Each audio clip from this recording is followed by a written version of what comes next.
Лео Месси 2026 жылы Барселонаның сапына қайтып оралуы мүмкін. Бұл қаншалықты рас? Милан клубы Брайм Диасқа қайтадан қызығушылық танытуда. Хаби Алонсо Байер тізгінінен кету шешімін қабылдаған. Осы және өзге де қызыққа толы жаңалықтар біздің бүгінгі шығарылымда. Жаңадан тіркелгендерге, сондай-ақ бұрыннан бергі жазылушыларымызға үлкен алғысымызды білдіреміз. Қазақ тілді футбол арнасына көмек көрсету мақсатында арнамызға жазылуды және бейнероликке лайк басуларыңызды сұраймыз. Қоңырау түймешесін қосып қоюды да ұмытпаңыздар. Ендеше бастаймыз. Ливерпульдің итальяндық жартылай шабуылшысы Федерико Киеза алдағы қысқы трансфері терезе кезінде өзінің еліне қайтып оралуы мүмкін, деп мәлімдеуде Тотто Спорт баспасы. Баспаның ақпараты бойынша Интер клубы 27 жастағы футболшыны алдағы қаңтар айында осы маусымның соңына дейін, кейіннен оны сатып алуға болатындай құқықпен қоса жалға алуды жоспарлауда.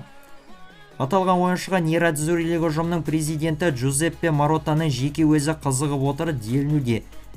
Еске салсақ, Федерико Киеза ағылшында командаға өткен жаз айында Ювентустен ауысып келген болатын. Алайда сол уақыттан бері ол Мерсисайдта клубтың сапында ойындарға өте сирек қатысып жүр. Бұған басты себеп, онсыз да Ливерпуль сапында шабуыл қапталында мықты ойыншылар жетіп артылады. Клуб пен футболшы арасындағы келісім шарт 2028 жылдың жазына дейін жарамды. Милан клубы жартылай шабуылшы Брайм Диасты қайтадан өз саптарына қосып алу бойынша Мадридтік Реалға ұсыныс жасамақ. La Gazzetta dello Sport баспасының ақпараты бойынша итальяндық ұжым алдағы қаңтар айында аталған ойыншыны жалға алуды қарастыруда. Команданың бас бапкері Пауло Фонсека шабуылға жақын жартылай қорғаныс позициясының күшейгенін қалауда. Мадридтік Реал сапында қазіргі таңда шабуыл қапталында ойнайтын футболшылар саны жетіп артылады. Және осыған байланысты Брайм Диасқа негізгі құрамнан орын табылмай жүр.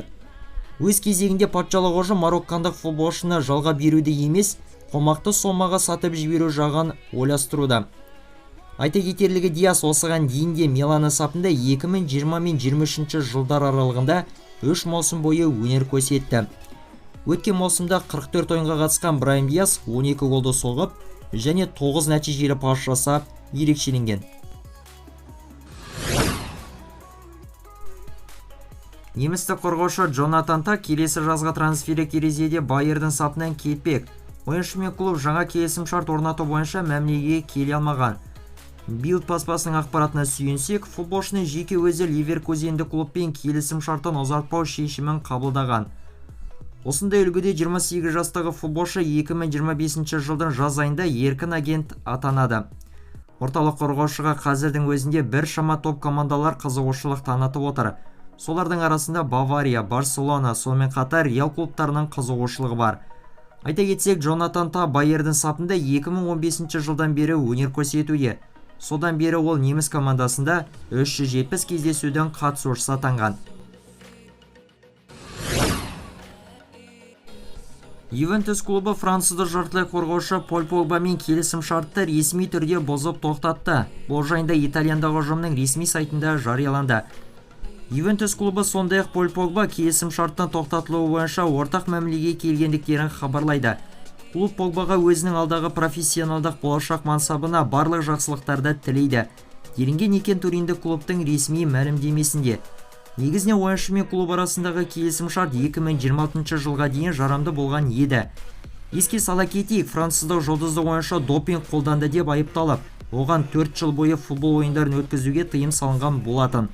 Алайда жақында ғана Погбаға тағайындалған жаза жеңілдетіліп, оның футболдан алыстатылу мерзімі 18 айға дейін қысқартылды. Осылайша Поль Погба 2025 жылдың наурыз айынан бастап ойындарға ресми түрге қатыса алады. Сондай ол 30 қараша күннен бастап кез келген командаға еркін агент ретінде ауыса алады. Наполиға тиесілі шабуылшы Виктор Осимкин Галатасарайдың сапында әрі қарай қала беруі ғажап емес. Осы жөнде инсайдер Флориан Плеттенберг мәлімдеуде. Ақпараттар бойынша нигериялық футболшы өзін түрік командасында жайлы сезінуде. Сондай әсіресе оған жергілікті жанкүйерлер қатты ұнаған.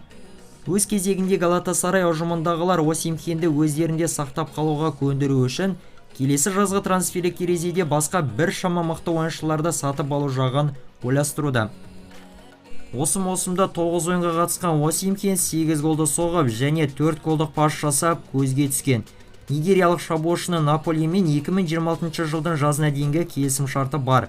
Айта кетерлігі, Виктор Осимхенге біршама топ клубтар қызығып жүр және солардың арасында лондондық Челсидің белсенділігі өте жоғары. Шұғыл жаңалық: француздық Лион командасы өте қиын жағдайға тап болды.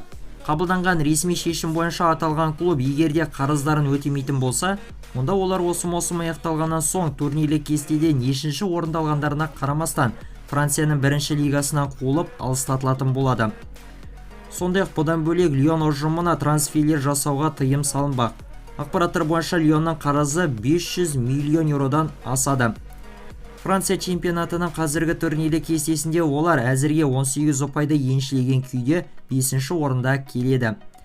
Айта кетерлігі, Лион ұжымы Франциядағы титул жүлделерді ең көп жеңген командалардың бірі болып табылады. Бұл клуб Францияның бірінші лигасында 7 рет чемпион атанған. Байердің бас жаттықтырушысы Хаби Алонсо осы маусымның соңында клуб тізгінінен кету шешімін қабылдаған. Осы жайында Sport ес баспасына сілтеме жасап, Eurosport басылымы хабарлады. Ақпараттарға сүйенсек, аталған испаниялық маман ірі спорттық жоспары бар, әлеуеті жоғары. Сондай-ақ Еурокубоктық турнирлерде жеңіп алуға таласа алатын топ клубты тізгіндегісі келеді. Міне, осы себепке байланысты Алонсо Байерден кету жайында ойлануда. Қазіргі сәтте Алонсоны қызықтыратын екі ұсыныс бар. Соның бірі Реал және екіншісі Бавария. Патшалық ұжымның президенті Флорентино Перес 42 жастағы бапкерге қатты қызығып жүр. Сондай Баварияны тізгіндеу мүмкіндігі де жоққа шығарылмауда. Хаби Алонсоның немістік ұжыммен қазіргі келісім шарты 2026 жылға дейін жарамды. Айта кетерлігі, өткен жазда Хаби Алонсо өзіне басқа әрі топ клубтардың қызығушылығы бар болғанына қарамастан Байерде қала беру шешімін қабылдаған болатын. Барселона ұжымы өздеріндегі басты маңызды ойыншыларды сақтап қалу бойынша қарқынды түрде әрекет жасауда. Каталонда клубтың спорт директоры Деку жуық арада жартылай қорғаушы Педримен келісім шарттың әрі қарай ұзартылатынын айтып жеткізді. Педримен жаңа ортақ келісім шарт болады, өйткені ол Барселонаның сапында жетістікке жетіп тарихқа енуді қалайды. Бұл маусымдағы біздің мақсатымыз тек маңызды жүлделерді жеңіп алу ғана емес, аса маңызды ойыншыларымыздың алдағы болашақтарына кепілдік орнатуда да көздейміз. Және солардың бірі Педри болып табылады. Педридің Барсамен қазіргі келісім мерзімі 2026 жылдың жазына дейін негізделген. Аталған футболшыға басқа біршама алпауыт командалардың қызығып, аңдып жүргендіктері жасырын емес. Интер Майамидің шабуылшысы Лионель Месси мансабындағы жарқын сәттерін өткізген бұрынғы командасы Барселонаның сапына қайтып оралуы мүмкін. Осы жайында Гол Дигитал баспасы хабарлауда. Баспаның деректеріне сүйенсек, аталған шабуылшы өзінің қазіргі командасымен келісім шарты аяқталғаннан соң 2026 жылдың басында Барсаның сапына еркін агент ретінде сутегінге ауысуы ықтимал. Осылайша Месси Барсамен қысқа мерзімді келісім шартқа отырып, 2026 жылы өтетін әлем чемпионатына жақсылап дайындалу жағын ойластыруда. Трансфермаркт порталы 37 жастағы Мессидің қазіргі нарықтағы сомасын 25 миллион еуроға бағалайды.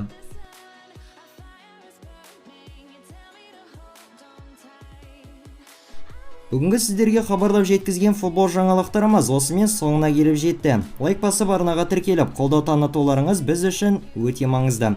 Келесіде кездескенше аман болыңыздар.